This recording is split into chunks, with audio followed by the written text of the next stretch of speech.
தேவனுடைய படைப்பு ஒரு பார்வை. முதலாம் நாள். தேவன் வெளிச்சத்தை உண்டாக்கினார். வெளிச்சத்துக்கு பகல் என்றும் இருளுக்கு இரவு என்றும் பெயரிட்டார். 1ஆம் திவசம். வெளிச்சம் சிருஷ்டிச்சு தெய்வம் வெளிச்சத்தை பகலாயும் இருளினை ராத்திரியாயும் வேறுதிரிச்சு. 2ஆம் நாள். ஆகாய விரிவை உண்டு பண்ணினார். 2ஆம் திவசம். ஆகாச விதானம் சிருஷ்டிச்சு.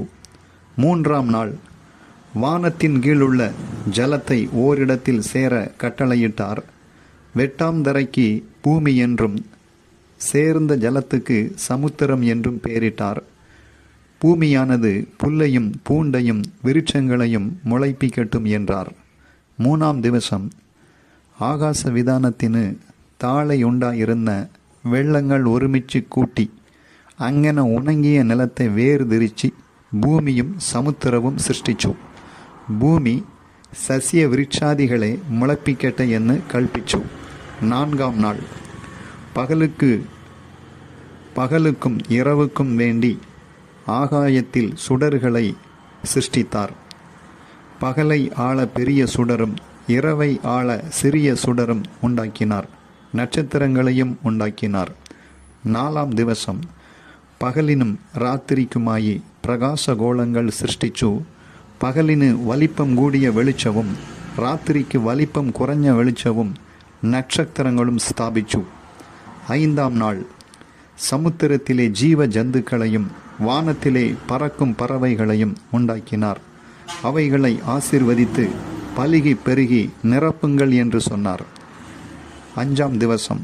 சமுத்திரத்தில் ஜீவ ஜாலங்களையும் ஆகாச விதானத்தில் பரவஜாதிகளையும் சிருஷ்டிச்சு அவையோடு வர்த்திச்சு பெருகுவான் கல்பிச்சு. 6ஆம் நாள்.